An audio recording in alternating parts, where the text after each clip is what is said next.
Seguimos en el Mobile World Congress, creo que por ahora será una de las últimas entrevistas que estamos teniendo en el día de hoy. Y estamos con una empresa que se llama Bubblemotion, que la seleccionamos para venir aquí porque estuvo nominada, hoy durante el evento sabremos si ganó o no, como una de las empresas que tiene una solución ganadora, diríamos, o premiada para mercados emergentes, y durante el congreso sabremos si Bubblemotion es la empresa ganadora. Tenemos con nosotros a Thomas Clayton, que es el CEO y presidente de Bubblemotion, con quien vamos a estar hablando en inglés para saber un poquito qué ofrece la compañía y qué importante es este producto que estaba nominado a los awards del Mobile World Congress. So Thomas, welcome to Telesemana. Thank you. So the first thing I was saying to our audience is that your solution was being roasted on the list of companies that were eligible to win the Mobile World Congress Award for Best Technology for Emerging Markets. Yeah. So tell us what that technology is, what does it do for users and operators? Yep. Okay. The app is called Bubbly. It's an app. Bubbly? Yeah, Bubbly. Okay. It's an app we launched about a year ago now. Actually, about 11 and a half months to be exact. And we first launched with Airtel in India. And it's since is skyrocketed in growth. We, as of last week, just crossed 7 million users. We've now launched with a number of different operators. Probably we'll have most of the major operators throughout Asia deployed by halfway through this year. And it has taken off in India, Indonesia, now not an emerging market, but Japan as well, and now just most recently in the Philippines. So the app's fairly simple and straightforward. It's similar to Twitter, but instead of with text, it's with audio. Okay. So you just say whatever you want. It goes to all of your users or all your followers instantly. They click on it, they hear it, they vote, they like it, they can forward it. They can reply via voice too? You can reply via voice. So it's a Twitter with voice? Yes. Any time limit, as Twitter has like a character limit? Yeah, so it's configurable, but we usually keep it at 30 seconds. Most people don't ever hit the wall. 99% are within 30 seconds. Celebrities, we let them go for a minute because they tend to ramble a little longer. So. What celebrities are using it? Lots of in India or? Lots of celebrities. We've got about 450 celebrities. We know they're celebrities because we have to register them separately.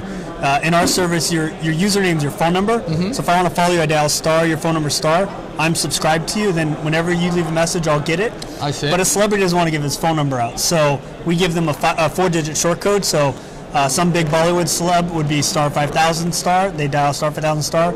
You're then subscribed to that celebrity. So you're going to get everything they said, like a Twitter stream. Same thing, but it's actually their voice. There's more authenticity. It's they tweet maybe 20 times a day. They'll only send maybe 2 bubbles a day, but there's more substance to it. Now, tell me how the system works, because obviously, because it's voice, you're kind of using some sort of resources from the operator, and those are valuable resources. So tell me 2 things. What resources are you using to deliver these messages? And 2, what type of pricing schemes are the operators implementing? Yeah, so it's 2 very good questions. The reason we work with the operators and not try to do an over-the-top IP app is for a number of reasons. One, you want to have a scalable business model where you can actually charge airtime and have a profitable service, not something that you just give away for free.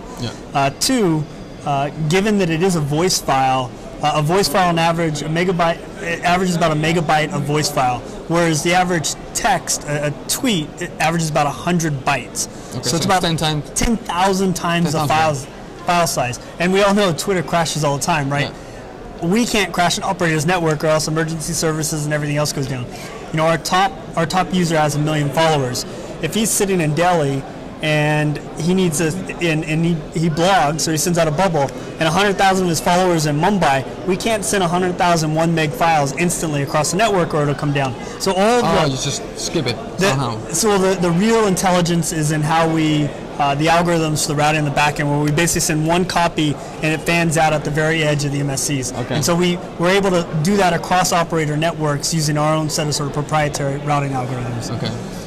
So basically you're using standard hardware that you integrate with your software, which is the key. Yeah, so standard hardware, we have a box that sits in multiple locations within the operator. We have our own cloud on the back end. All the application logic resides here so that we can change the user experience on the fly.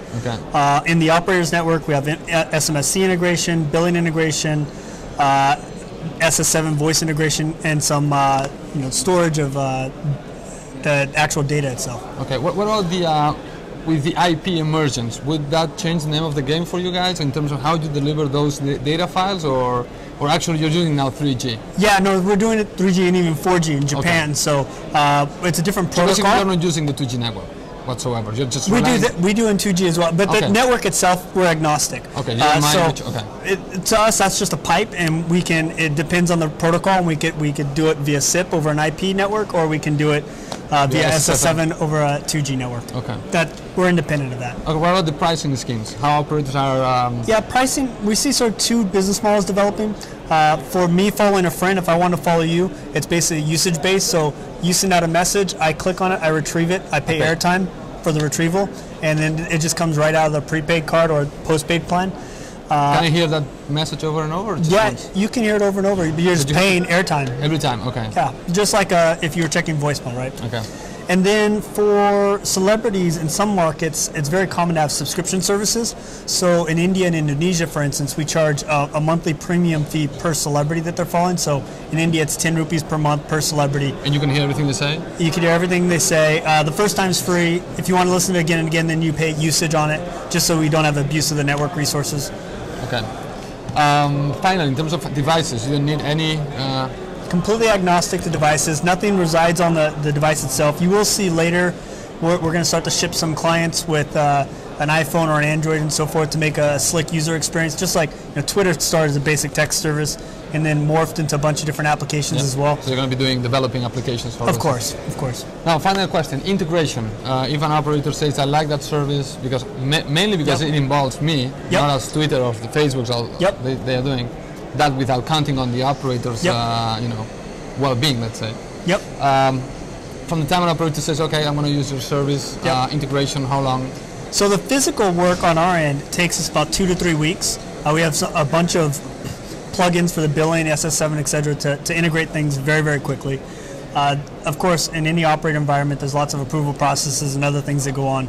So I'd say typically what happens once the operator says, I want to move forward to finishing the contract, getting deployed, everything usually takes 2 to 3 months. Okay. But the actual physical technical deployment's 2 to 3 weeks. Okay. Are you doing anything in Latin America, planning, or? Not yet. We've had a lot of interest, specifically from Brazil, Mexico, and Argentina. But we actually just yesterday I had a call with Chile. But we have a guy there that's doing some exploratory meetings, but we actually haven't full-blown gone after it yet. Okay. Would you have the capabilities to support a Latin American operator if, for whatever reason, they see this video and they want to contact you and say, I like it?